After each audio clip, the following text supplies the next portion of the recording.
Hello friends, welcome to my channel defence practice class. Defence practice class চ্যানেলের তরফ থেকে তোমাদের সবাইকে জানাই স্বাগত। প্রত্যেক দিনের মতো আজকেও চলে এসেছি আরেকটি নতুন ক্লাস নিয়ে। আজকের এই ক্লাসে আমরা আলোচনা করব 20+ মোস্ট ইম্পর্ট্যান্ট এমসিকিউ প্রশ্ন উত্তর। যে প্রশ্নগুলো সাম্প্রতিক তোমাদের যে সমস্ত এক্সাম রয়েছে সমস্ত এক্সামের জন্য খুবই গুরুত্বপূর্ণ এবং সিলেক্টেড প্রশ্ন, এ ধরনের প্রশ্নই তোমাদের এক্সামে আসবে। তো ভিডিওটি প্রথম থেকে তোমরা শেষ পর্যন্ত অবশ্যই দেখো এবং তোমরা লাস্টে কমেন্ট করে জানাবে তোমরা কত স্কোর করতে পারলে। এবং প্রত্যেকটি প্রশ্নের জন্য রয়েছে 5 সেকেন্ড সময়, তার মধ্যেই তোমরা সঠিক উত্তর নিচে কমেন্ট বক্সে কমেন্ট করার চেষ্টা করবে। তো চলো শুরু করা যাক আজকের ক্লাসের আমাদের প্রথম প্রশ্নতে বলা রয়েছে, দেখো, কোন পুরস্কার খেলার সঙ্গে যুক্ত নয়? 4টি অপশান রয়েছে, সঠিক উত্তর নিচে কমেন্ট বক্সে কমেন্ট করো কী হবে। কোন পুরস্কার খেলার সঙ্গে যুক্ত নয়? ধ্যানচাঁদ পুরস্কার, বিধানচন্দ্র রায় পুরস্কার, অর্জুন পুরস্কার, দ্রোণাচার্য পুরস্কার। এগুলোর মধ্যে সঠিক উত্তরটি হয়ে যাবে option B is the correct answer, Bidhan Chandra Roy পুরস্কার। মনে রাখবে এটি চিকিৎসার সাথে যুক্ত। ওকে, তো তোমরা মনে রাখবে এটি কোন ক্ষেত্রে দেওয়া হয়। এটি চিকিৎসা শাস্ত্রে দেওয়া হয় বিধানচন্দ্র রায় পুরস্কার। এছাড়াও কিছু এক্সট্রা ফ্যাক্ট মনে রাখবে, যেমন ধ্যানচাঁদ পুরস্কারের কথা যদি বলা হয় এটি কোন ক্ষেত্রে দেওয়া হয়, মনে রাখবে এটি ক্রীড়া জগতে দেওয়া হয়। ওকে, ক্রীড়ার ক্ষেত্রে জীবনকৃতি সম্মান হিসাবে এই পুরস্কার দেওয়া হয়, লাইফ টাইম যে অ্যাচিভমেন্ট অ্যাওয়ার্ড দেওয়া হয়। ওকে, ধ্যানচাঁদ পুরস্কার। এছাড়াও মনে রাখবে অর্জুন পুরস্কারের কথা যদি বলা হয় এটি হচ্ছে ক্রীড়া জগতেই দেওয়া হয় অর্জুন পুরস্কার। এবং দ্রোণাচার্য পুরস্কার, এই পুরস্কারও হচ্ছে ক্রীড়ার প্রশিক্ষক বা কোচদের এই পুরস্কার দেওয়া হয়। তো তার সাথে সাথে এই এক্সট্রা ফ্যাক্টগুলো তোমরা অবশ্যই মনে রাখবে। 2 নম্বর পুরস্কার দেখো, দেশের প্রথম লৌহ ইস্পাত কারখানা কোথায় স্থাপিত হয়েছে? 4টি অপশান রয়েছে, সঠিক উত্তর নিচে কমেন্ট বক্সে কমেন্ট করে জানাও। সঠিক উত্তরটি হয়ে যাবে অপশন সি, কুলটি। 1875 সালে কুলটিতে দেশের প্রথম লৌহ ইস্পাত কারখানা স্থাপিত হয়েছিল। Option C is the correct answer. এছাড়াও 1973 সালের আসানসোলের কথা যদি বলা হয়, ভারতের প্রথম অ্যালুমিনিয়াম কারখানা স্থাপিত হয়েছিল। এটাও তোমরা মনে রাখবে আসানসোলে। এছাড়া আরও তোমরা মনে রাখবে, যেমন দার্জিলিংয়ে 1897 সালের কথা যদি বলা হয়, ভারতের প্রথম জলবিদ্যুৎ প্রকল্প স্থাপিত হয়েছিল দার্জিলিংয়ে সিন্দ্রাপঙ্খে। এই এক্সট্রা ফ্যাক্টগুলো অবশ্যই মনে রাখবে, এ ধরনের প্রশ্ন তোমাদের পরীক্ষাতে আসে। 3 নম্বর প্রশ্ন দেখো, চারমিনার কোথায় অবস্থিত? সঠিক উত্তর নিচে কমেন্ট বক্সে কমেন্ট করো। রাইট উত্তরটি হয়ে যাবে হায়দ্রাবাদে অবস্থিত। Option D is the correct answer. এছাড়াও তোমরা মনে রাখবে দিল্লির কথা যদি বলা হয়, দিল্লিতে কি কি রয়েছে যেগুলো তোমাদের পরীক্ষাতে আসে। তোমরা নিশ্চয়ই জানো যে কুতুব মিনার। ওকে, কুতুব মিনারের কথা যদি বলা হয় দিল্লিতেই রয়েছে। এছাড়াও রয়েছে লালকেল্লা রয়েছে। ওকে, ইন্ডিয়া গেট রয়েছে দিল্লিতেই। চেন্নাইয়ের কথা যদি বলা হয়, চেন্নাইতে কি রয়েছে? ভারতের দীর্ঘতম সমুদ্র সৈকত, সে সৈকতটির নাম কি? মেরিনা বিচ রয়েছে এখানেই। ওকে, সেকেন্দ্রাবাদের কথা যদি বলা হয়, হায়দ্রাবাদের যমজ শহর কাকে বলা হয়? যমজ শহরের কথা যদি বলা হয় সেকেন্দ্রাবাদকেই বলা হয়। নেক্সট হচ্ছে 4 নম্বর প্রশ্ন, কোন দেশের সবচেয়ে বেশি আন্তর্জাতিক সীমানা রয়েছে? কোন দেশে সবচেয়ে বেশি আন্তর্জাতিক সীমানা রয়েছে? এই প্রশ্নের সঠিক উত্তরটি হয়ে যাবে option B is the correct answer, চীন। চীনের কথা যদি বলা হয়, চীনের 14টি দেশের সাথে আন্তর্জাতিক সীমানা রয়েছে। এছাড়াও তোমরা মনে রাখবে আমাদের দেশ ভারতের কথা যদি বলা হয়, আয়তনের দিক থেকে বিশ্বের ভারতের স্থান কত? 7ম স্থানে রয়েছে। ওকে, 7ম স্থানে রয়েছে। এছাড়াও ব্রাজিলের কথা যদি বলা হয়, দক্ষিণ আমেরিকার বৃহত্তম দেশের কথা যদি বলা হয়, দক্ষিণ আমেরিকার বৃহত্তম হচ্ছে ব্রাজিল। কানাডা হচ্ছে দীর্ঘতম উপকূল রেখার যদি বলা হয় কোন দেশে রয়েছে, সেটা হয়ে যাবে কানাডা। 5 নম্বর প্রশ্ন দেখো, বিশ্বের সবচেয়ে উঁচু জলপ্রপাত কোথায় অবস্থিত? উঁচু জলপ্রপাত বা উঁচু ঝর্ণার কথা যদি বলা হয়, সঠিক উত্তর চলে যাবে অপশন সি এর সাথে ভেনেজুয়েলা। ভেনেজুয়েলার এঞ্জেল জলপ্রপাত, এটি হচ্ছে বিশ্বের সবচেয়ে উঁচু জলপ্রপাত। ওকে, এঞ্জেল জলপ্রপাত।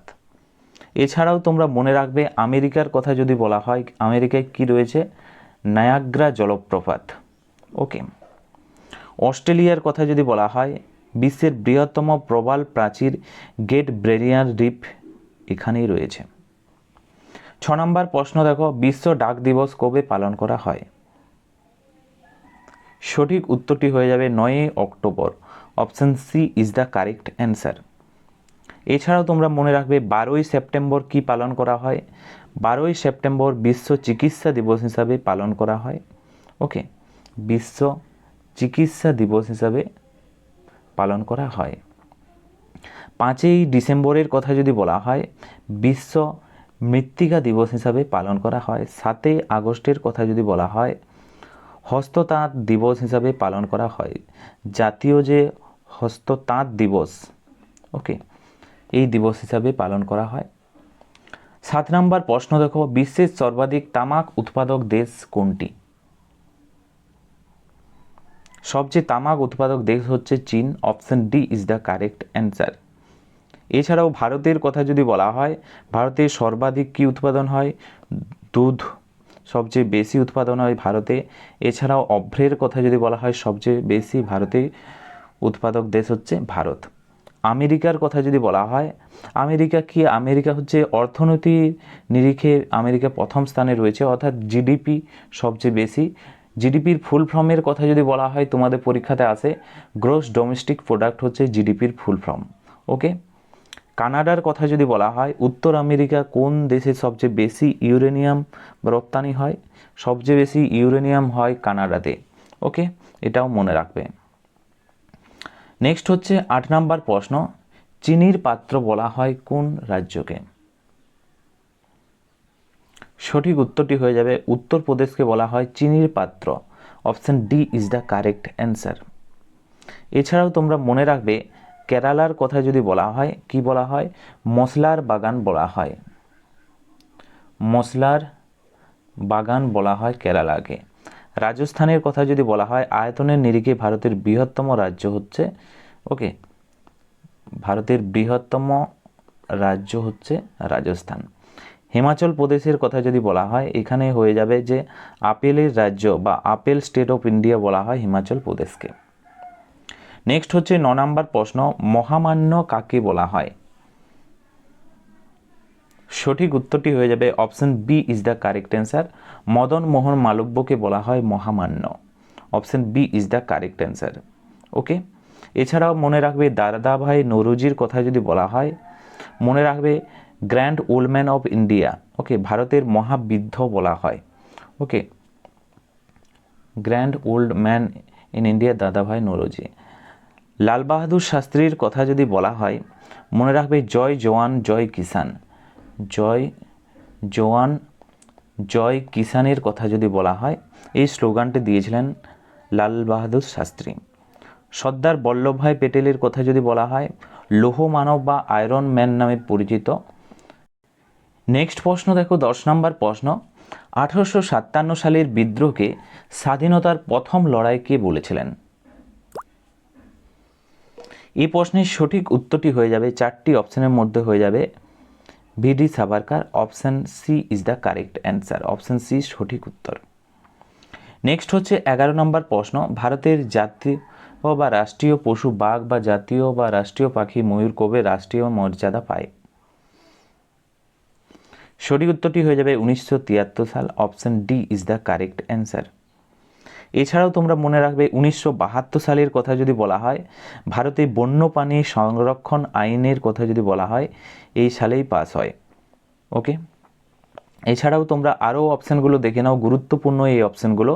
1975 সালের কথা যদি বলা হয়, ভারতের প্রথম কৃত্রিম উপগ্রহটির নাম হচ্ছে আর্যভট্ট, হচ্ছে ভারতের প্রথম কৃত্রিম উপগ্রহ আর্যভট্ট, উৎক্ষেপণ করা হয় 1975 সালে। ওকে, এবং 1979 সালের কথা যদি বলা হয়, মাদার টেরেজা নোবেল পুরস্কার পায়। ওকে, মাদার টেরেসা নোবেল প্রাইজ পায়। এই পয়েন্টগুলোও মনে রাখবে। নেক্সট হচ্ছে 12 নম্বর প্রশ্ন, গঙ্গা ও ব্রহ্মপুত্রের মিলিত জলধারা কি নামে পরিচিত? সঠিক উত্তরটি হয়ে যাবে অপশন বি, মেঘনা নামে পরিচিত। অপশন বি সঠিক উত্তর। এছাড়াও মনে রাখবে পদ্মা নদীর কথা যদি বলা হয়, গঙ্গা নদী বাংলাদেশে প্রবেশ করার পর পদ্মা নামে পরিচিত। যমুনা নদীর কথা যদি বলা হয়, ব্রহ্মপুত্র নদ বাংলাদেশে প্রবেশ করার পর কী নামে পরিচিত? যমুনা নামে পরিচিত। এটাও তোমরা মনে রাখবে। 13 নম্বর প্রশ্ন হচ্ছে, মহাত্মা গান্ধীর রাজনৈতিক গুরু কে ছিলেন? সঠিক উত্তরটি হয়ে যাবে option C, Gopal Krishna Gokhale. Option C is the correct answer. এছাড়াও মনে রাখবে ভিডি সাভারকারের কথা যদি বলা হয়, অভিনব ভারত নামক একটি বিপ্লবী সমিতি প্রতিষ্ঠা করেছিলেন। বল্লভভাই প্যাটেল এর কথা যদি বলা হয়, তিনি কি লৌহমানব নামে পরিচিত ছিলেন? 14 নম্বর প্রশ্ন দেখো, মুদ্রা রাক্ষস নাটকের বিশেষ কোন রাজ্যকে কেন্দ্র করে? মুদ্রা রাক্ষস নাটকের বিষয় কোন রাজ্যকে কেন্দ্র করে যদি বলা হয়, সঠিক উত্তরটি হয়ে যাবে option B is the correct answer, Chandragupta Maurya. Option B is the correct answer. সম্রাট অশোকের কথা যদি বলা হয়, সম্রাট অশোক কোন মৌর্য সম্রাট দেবনাম প্রিয় প্রিয়দর্শী উপাধি পেয়েছিলেন? সম্রাট অশোক পেয়েছিলেন। বিষ্ণুগুপ্তের কথা যদি বলা হয়, মনে রাখবে চাণক্য বা কৌটিল্যের আসল নাম হচ্ছে বিষ্ণুগুপ্ত। বিম্বিসারের কথা যদি বলা হয়, মগধের হর্ষঙ্ক বংশের প্রতিষ্ঠাতা ছিলেন বিম্বিসার। 15 নম্বর প্রশ্ন হচ্ছে, বিন্দুসারের শাসনকালে কোথায় বিদ্রোহ হয়েছিল? কোথায় বিদ্রোহ হয়েছিল বা কোথায় অশান্তি হয়েছিল যদি বলা হয়, সেখানে হয়ে যাবে তক্ষশিলাতে। Option D is the correct answer. এছাড়াও তোমরা মনে রাখবে বৈশালীর কথা যদি বলা হয়, দ্বিতীয় বৌদ্ধ সংগীতি আয়োজিত হয়েছিল বৈশালীতে। ওকে, দ্বিতীয় বৌদ্ধ অনুষ্ঠিত হয়েছিল বৈশালীতে। পাটলিপুত্রের কথা যদি বলা হয়, এটা হয়ে যাবে তৃতীয় বৌদ্ধ সংগীতি অনুষ্ঠিত হয়েছিল পাটলিপুত্রতে। উজ্জয়িনীর কথা যদি বলা হয়, প্রাচীনকালে অবন্তী মহাজনপদের রাজধানী ছিল উজ্জয়িনী। 16 নম্বর প্রশ্ন হচ্ছে, মৌর্য বংশের শেষ শাসক কে ছিলেন? সঠিক উত্তরটি হয়ে যাবে Brihadatta. Option C is the correct answer. এছাড়াও তোমরা আরও কিছু অপশন দেখে নাও, যেমন অজাতশত্রুর কথা যদি বলা হয়, অজাতশত্রু হচ্ছে হর্ষঙ্ক বংশের রাজা, কুনিক উপাধি ধারণ করেছিলেন অজাতশত্রু। ওকে, কোন রাজা কুনিক উপাধি ধারণ করেছিলেন? অজাতশত্রু এই কুনিক উপাধি ধারণ করেছিলেন। তোমাদের পরীক্ষাতে আসতে পারে এই কুনিক উপাধি কি ধারণ করেছিলেন। সম্রাট অশোকের কথা যদি বলা হয়, দেবনাম প্রিয় প্রিয়দর্শী নামে পরিচিত এবং তিনি কলিঙ্গ যুদ্ধ করেছিলেন। সালটি মনে রাখবে 261 খ্রিস্টপূর্বাব্দে। চন্দ্রগুপ্ত মৌর্যের কথা যদি বলা হয়, মৌর্য বংশের প্রতিষ্ঠাতা ছিলেন চন্দ্রগুপ্ত মৌর্য। 17 নম্বর প্রশ্ন দেখো, গৌতম বুদ্ধ প্রথম ধর্ম দেশনা কোথায় দিয়েছিলেন বা প্রথম উপদেশ কোথায় দিয়েছিলেন? সঠিক উত্তরটি হয়ে যাবে অপশন বি, সারনাথে। মনে রাখবে এই ঘটনা ধর্মচক্র প্রবর্তন নামে পরিচিত, প্রথম তার এই উপদেশ। তাছাড়াও কুশীনগরের কথা যদি বলা হয়, গৌতম বুদ্ধ